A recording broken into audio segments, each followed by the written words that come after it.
from a snowpack accumulation standpoint.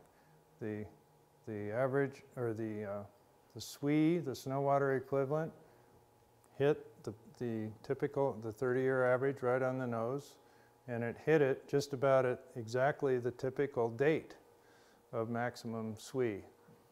But this is the important part of the plot.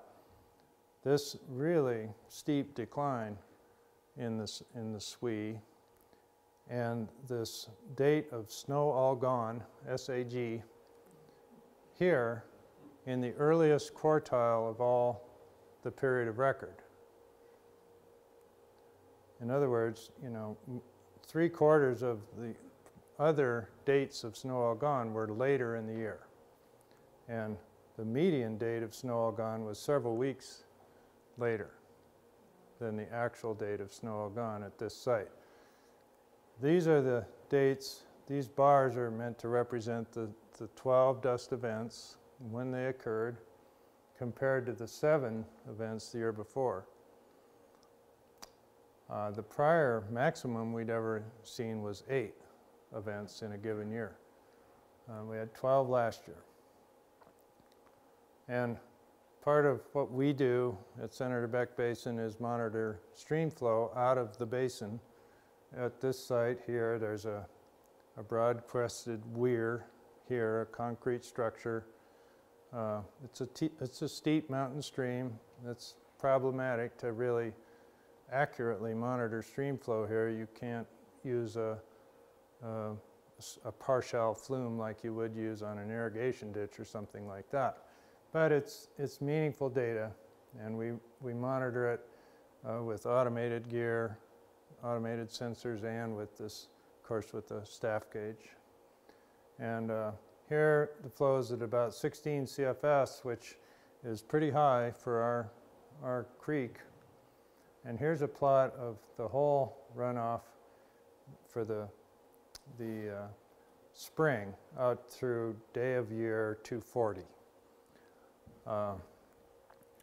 Here are the dates of 3 really significant surges in snowmelt starting in mid-April with a really strong, that's a really steep surge, but then it shut down.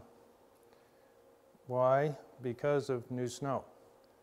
We actually restored, dust emerged during this period at the snow surface, had sunny weather, clear weather, really dramatic radiative forcing, but clean snow restored the high albedo, but only temporarily.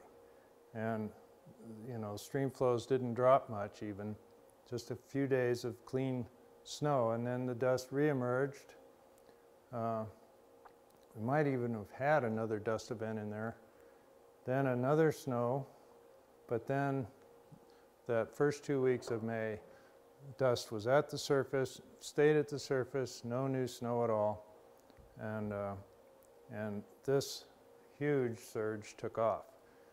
But then, in about middle of May, it started to snow again, restored the high albedo, and of course air temps went down because of the stormy weather, and we saw this big drop with some remaining snowpack. There was still a snowpack in the highest terrain, and eventually it quit snowing in about the 10th of June or so, and as that clean snow finally retreated back to the dust, and the dust reemerged, and then it rained on the dust all the way to 14,000 feet.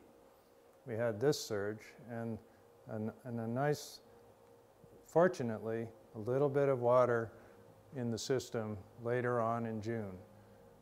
Fortunate particularly for irrigators in the Uncompahgre Valley.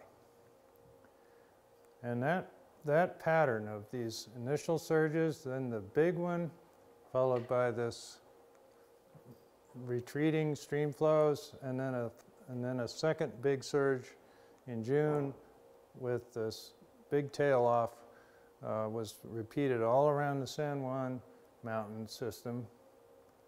That was the Uncompahgre going north out of our basin. Here's the Animas going down through Silverton and out to Durango. Same pattern. Here's your SNOTEL data for the SWE of 09 is green. You were a little above average, and then boom, really rapid, steep rate of snowmelt. Here you are this year.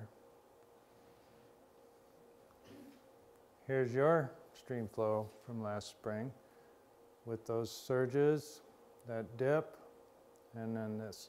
Now you happen to, oops, sorry. For some reason, you managed to stay above the median 63-year median values all the way out through here, probably because you did have a little bit above average snowpack. Whereas in our San Juan Mountains, the stream flows fell way below the median in June and July. Here's rabbit ears again in May, and there's the accumulation of most of the dust events of the winter. And as the snow melts down through these multiple dust layers, they all start aggregating at the surface. It sort of pancakes, but the dust stays on top. The material's just too large to infiltrate and go down into the snowpack. Some very small fraction does, but by and large, it just keeps adding up at the snow surface, so the albedo just keeps getting lower and lower, and the effect of the dust gets stronger and stronger. And the Yampa was another one where a really major, well above average snowpack managed to keep them in the green, so to speak, for the course of the snowmelt season. But this big early surge was still a difficult deal for irrigators because of the timing.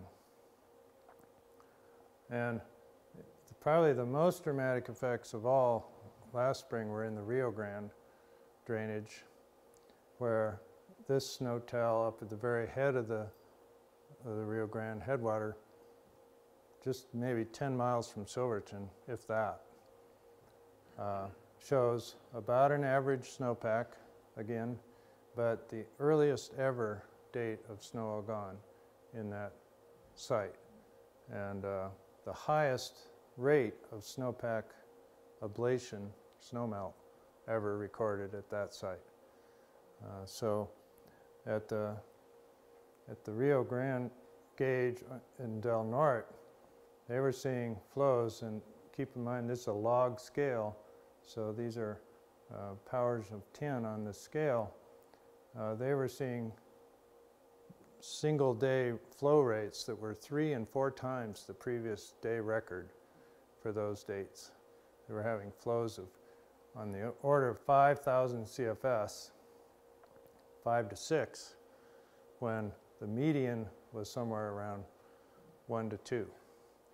It was quite something, and they barely managed to get their reservoir at the upper end of the basin ready to capture this runoff in time before the flows through the gates and stuff were so high that they couldn't operate their gates.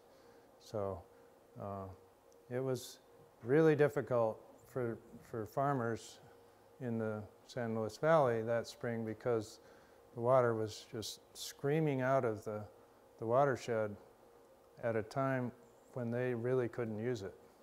You know, just was not very useful at these points of maximum flow, and then they really ran out of water later on.